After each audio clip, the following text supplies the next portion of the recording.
What's up everybody, Jesse here, or Game Over Jesse as you all may know me, and today I have a list of Zelda questions sent in from Zelda fans like yourself. So if you want to be featured on the next episode, be sure to leave your Zelda questions or Nintendo Switch questions in the comments below. And with that out of the way, let's get started. Our first question comes from Charles Uzumaki, who asks, I have a very good question. Since the Master Sword is all rusted and dull, do you think in Breath of the Wild you'll be able to use the Force Sword till you restore the Master Sword? I do not think we'll be using the Force Sword. I don't think that'll even be in the game.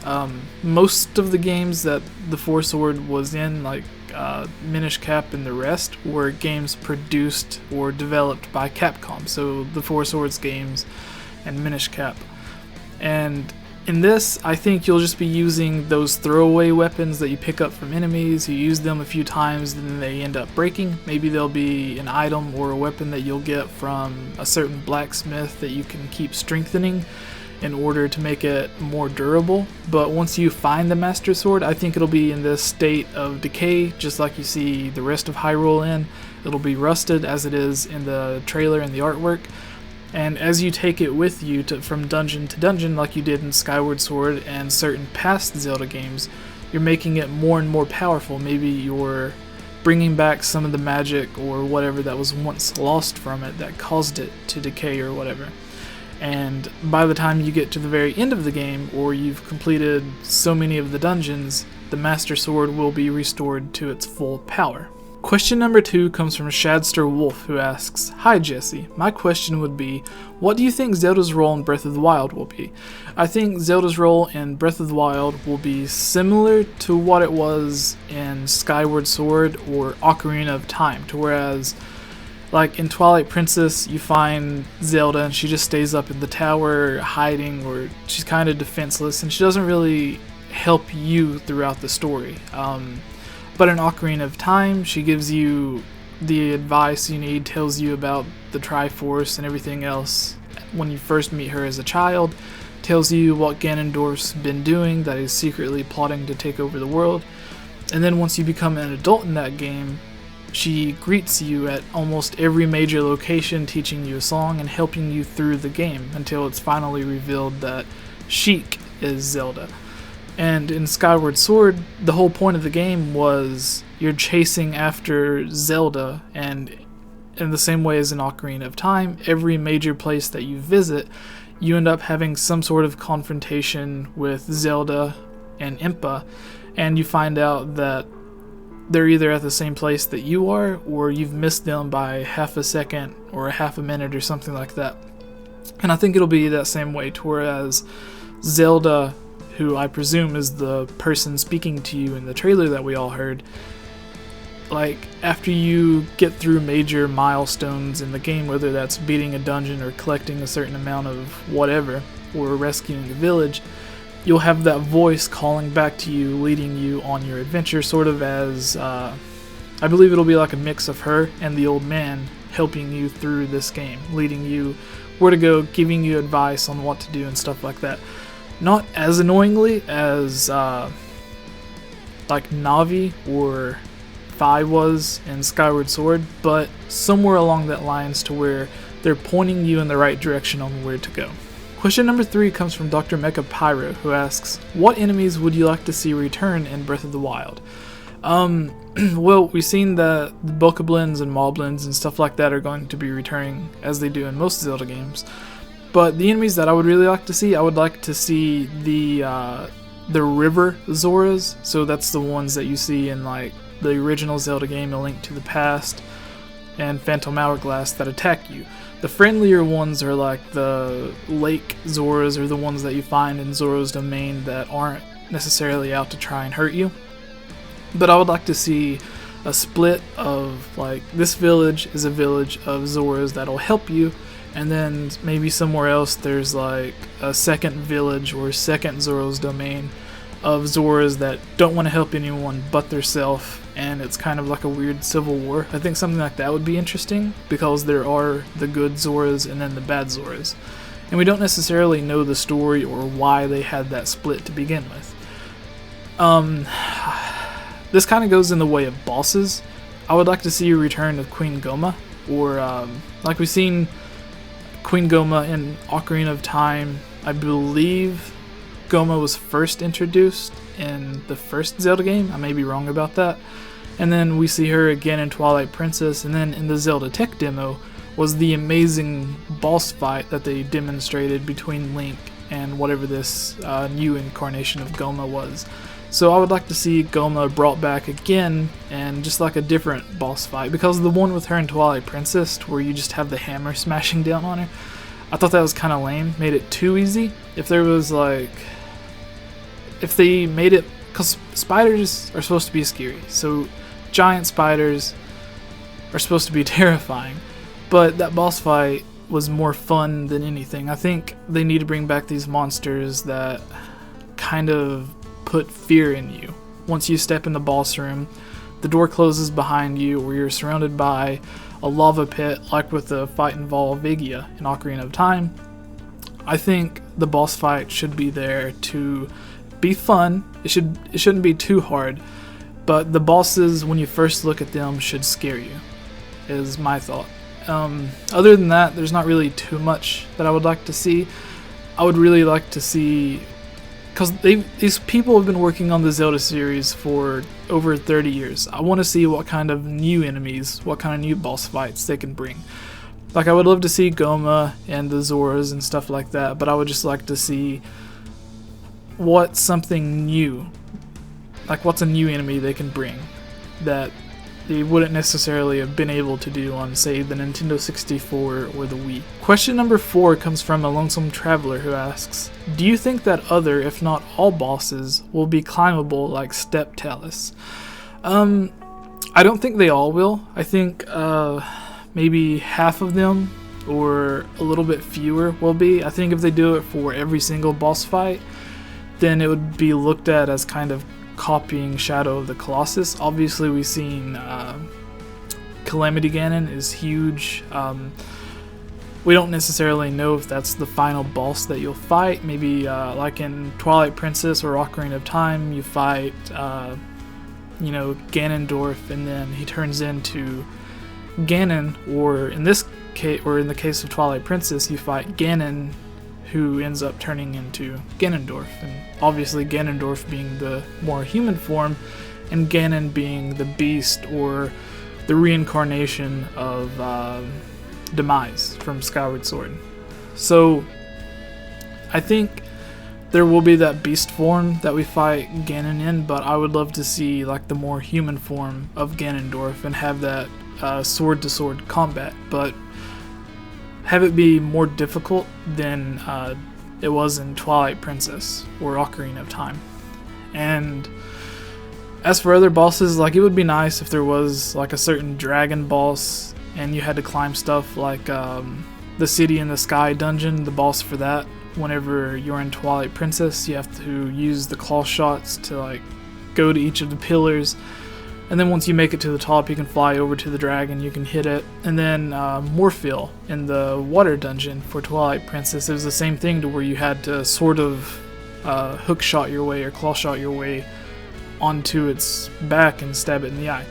I think we'll see stuff like that, but it won't be every single boss fight, or else, like I mentioned, people will be comparing it to Shadow of the Colossus, where they'll just be like, oh, well, there's nothing original about the boss fights, they just stole that from a PlayStation 2 game. But like, it would be really cool to see like just a really, really giant, massive enemy. Like we've seen on the Death Mountain, there's like the giant guardian that's climbing up it or climbing down it, that we've seen in several different trailers for Breath of the Wild and gameplay clips. Like, I could imagine you climbing on that somehow and destroying it, but other than that, I don't really know. It's a neat ideal, but again, I wouldn't want to see it in every single boss fight. Question number 5 comes from Mitchell Lighthall, who asks, I feel this to be an important question due to this game's differences to all of the others. But since the world is significantly larger, does this mean the dungeons will be way larger as well? I think what I would personally like to see, and what they could be doing, is with the overworld so large, you have over 100 mini dungeons within the game, which we now know as shrines. There's rumors saying that there's going to be 4 main dungeons.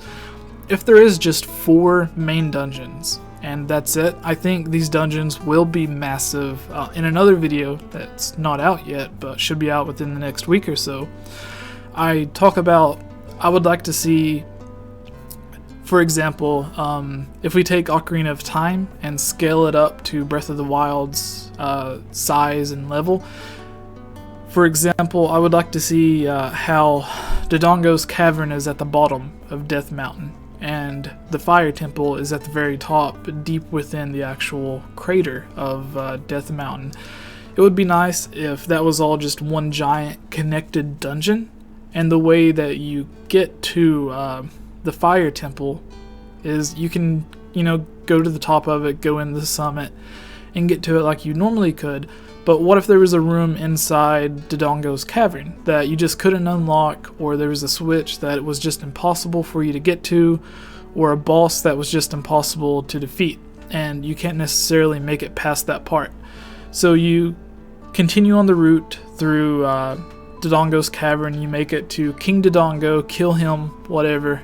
You continue on your way, and then 2 dungeons later, or like somewhere later on in the game, when you're halfway through the game, you get a certain item or something, and it automatically clicks in your head.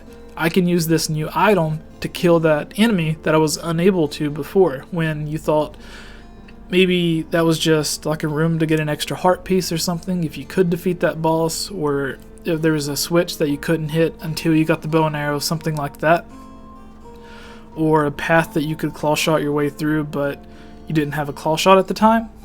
And now you can suddenly make your way through there, and suddenly this, what you thought was just Dodongo's Cavern, turns out to be this huge massive dungeon with these split paths that you need certain weapons to go through. And like King Dodongo, who you thought was the main boss of the dungeon, just turns out to be one of the mini bosses in the dungeon. Instead of just the one King Dodongo, there's 2 or 3 that you find, and they turn out to be just the mini bosses. And once you reach the actual end of the dungeon, you find out that the main boss is really this giant fire-breathing dragon that you fight in the middle of a lava pit, like Volvagia. So I think it would be something cool like that, to where as you get more items, or as you get more powerful to defeat more enemies, the paths of the dungeons can sort of open up and intertwine or whatever.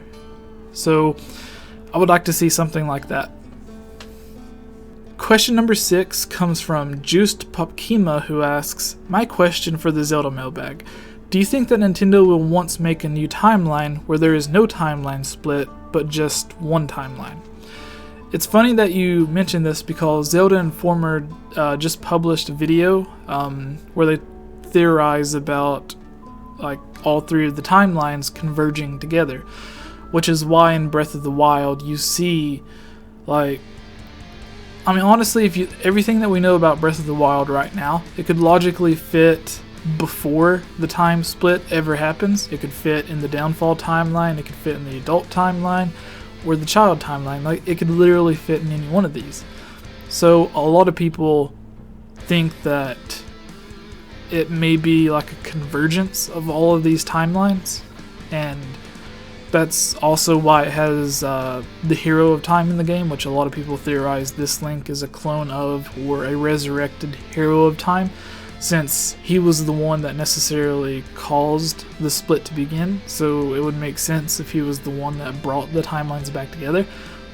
I personally don't believe it, but I mean, it could be possible. Personally, I think this falls in the Downfall timeline between A Link to the Past and Ocarina of Time, but that's just me. Everybody has their theories.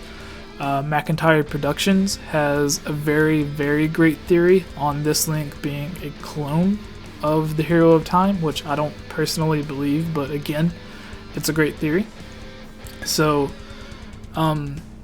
just, if you can, look for the information that you can about the game, watch the trailers, the gameplay and everything, and come up with your own theory, and let me know in the comments below if where you think this falls in the timeline. Because if this does converge all of the timelines back together, then I can see this game being like the next game end up being like a direct sequel to this Zelda game, and then they just follow on that path instead of making a game and then trying to figure out where it is in the timeline. I believe if it is a convergence, then we will just get a continuation of this one set timeline and kind of rebooting the franchise. But again, those are just theories. Let me know what yours are. Question number 7 comes from the True 8-Bit Gamer, who asks, I have a question. Do you think that the Legend of Zelda game after Breath of the Wild will be similar in design?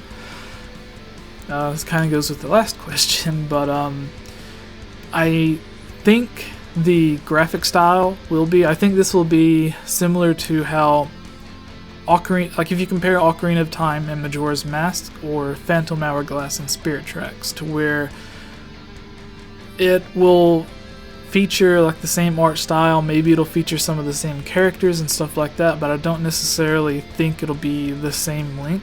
Or I mean, it could be. It could end up being a direct sequel, and kind of like how Majora's Mask was to Ocarina of Time, or it could be a sequel like Spirit Tracks to Phantom Hourglass, to where it is a direct sequel, but it's 100 years later instead of just a few months.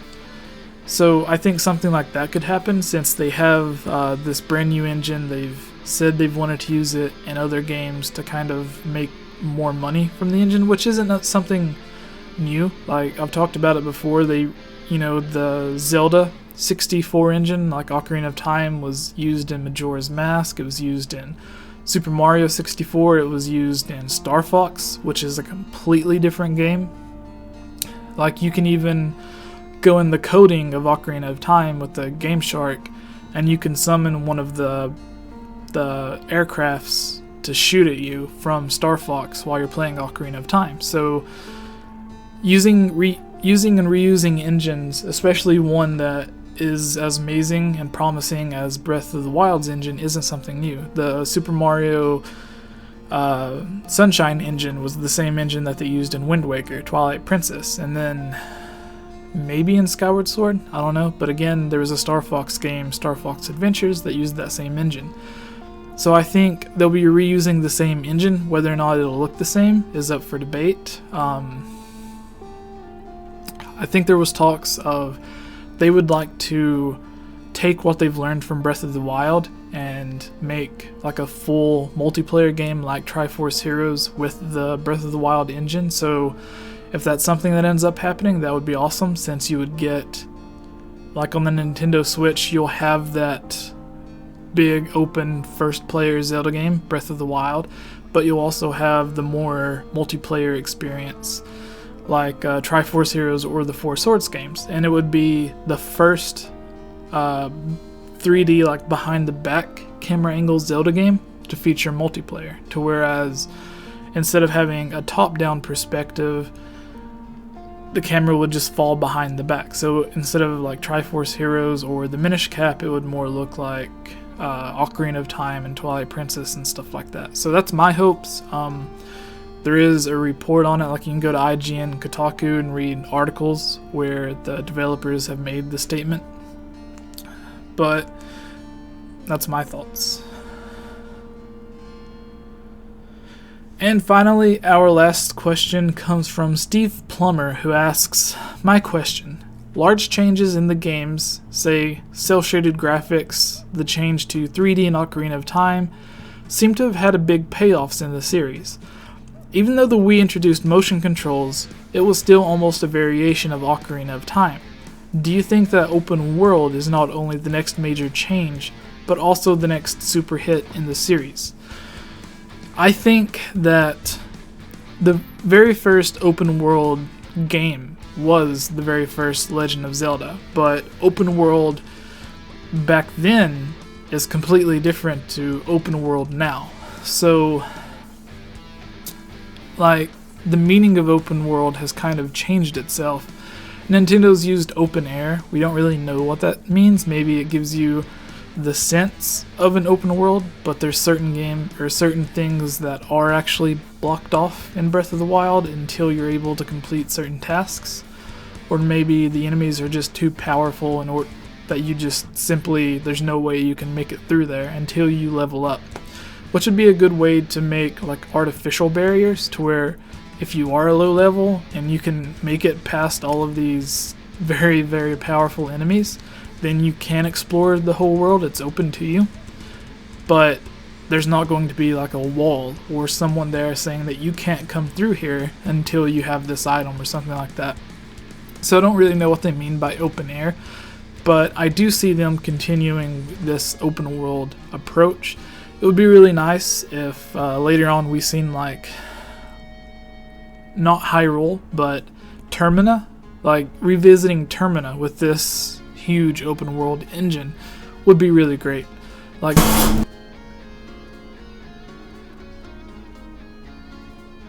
that scared the crap out of me. So, something like having Clocktown in the middle, like a mess.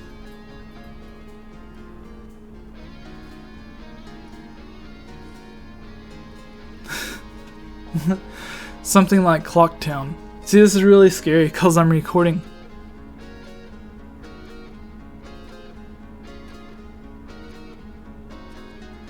I'm recording this on Halloween night. So, hearing spooky noises coming from the hallway when I'm the only person here is a bit creepy. But, hold on.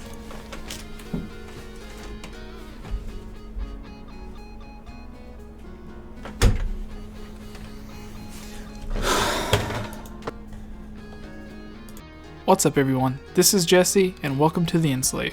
I would like to thank you for watching this video. If you're a fan of my Zelda or gaming news theory or discussion videos like this, please consider supporting this channel by donating through patreon.com/gameoverjesse, where you can get new videos early, be able to join on discussion or theory videos, get shoutouts, and tons of other great rewards. Thank you all so much for allowing me to do this, watching my videos, and especially you Alex Myers, Jonathan, The Itch Network, and John Frank.